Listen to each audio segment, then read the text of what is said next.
السلام علیکم ورحمۃ اللہ وبرکاتہ۔ امید کرتا ہوں کہ آپ حضرات خیریت سے ہوں گے۔ ناظرین، دکان اور مکان کے اوپر ماشاء اللہ لکھوانے کا کیا حکم ہے؟ تو چلیے اس کی جانکاری کے لیے ہم جامعہ علوم اسلامیہ کا فتویٰ دیکھ لیتے ہیں۔ فتویٰ دیکھنے سے پہلے آپ سے چھوٹی سی گزارش ہے، ویڈیو کو پورا دیکھیے گا تاکہ پوری بات سمجھ میں آ جائے اور دوسروں کو شیئر بھی کیجیے گا۔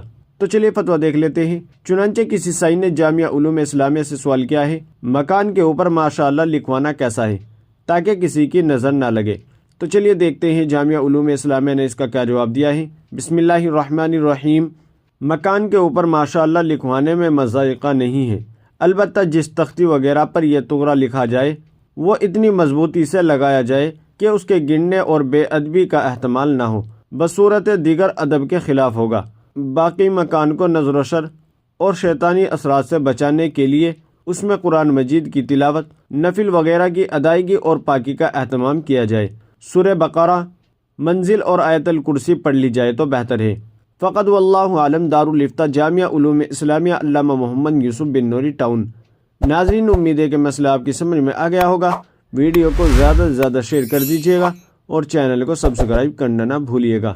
تو چلیے پھر ملتے ہیں کسی دوسری ویڈیو میں۔ السلام علیکم ورحمۃ اللہ وبرکاتہ۔